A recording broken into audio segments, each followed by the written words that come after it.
As medidas são normalmente escalonadas em três patamares. O antes, o durante e o depois. O antes passa muito por aquilo que foi transmitido através deste projeto. Portanto, as pessoas conhecerem as vulnerabilidades da sua casa, saberem que elementos é que podem conferir mais perigosidade no caso de um evento sísmico, nomeadamente, por exemplo, os vidros que se partem, os armários que caem, e tomarem medidas para corrigir essas questões, como, por exemplo, o fixar os armários aos móveis, pôr os elementos mais pesados na parte de baixo dos armários em vez de ficarem em cima, que podem ser projetados. Também, muitas vezes, ao contrário do que possa haver no senso comum, no sentido das pessoas, é que muitos dos feridos num evento sísmico são originados por queda de objetos, não propriamente por causa dos edifícios que caem e que têm grande destruição.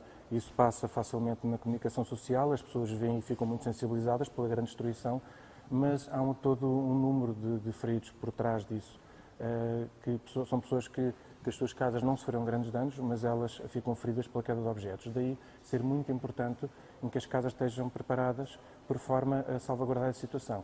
As pessoas devem saber onde é que se poderão proteger mais facilmente, já a priori, e pensarem um pouco nisso, que será idealmente debaixo de uma mesa robusta, debaixo de uma cama, longe das janelas, longe de objetos que possam cair, como os candeeiros ou os armários, caso não estejam fixos à parede. Também há outros pequenos passos que podem ser dados, como, por exemplo, estabelecer um plano de emergência familiar, vamos chamar isto. É um plano que é combinado entre as pessoas do agregado familiar, em que as pessoas combinam, por exemplo, um ponto de encontro para o caso de estarem separadas e não conseguirem comunicar. Em caso de uma grande catástrofe, isso pode acontecer. E então as pessoas sabem, da família, sabem que se encontrarão naquele local. Os pais estão no trabalho, as crianças estão na escola, por exemplo. Outra alternativa também, ou outra situação a ter em consideração, pode ser ter um contacto telefónico alternativo fora da zona onde residem, em zonas onde a perigosidade sísmica é inferior, como por exemplo no norte do país. Se houver um familiar lá, pode servir de contacto e que permita que nós, quando conseguirmos aceder a um telefone, possamos deixar um recado, receber um recado, para saber dos outros familiares que estão na zona eventualmente sinistrada.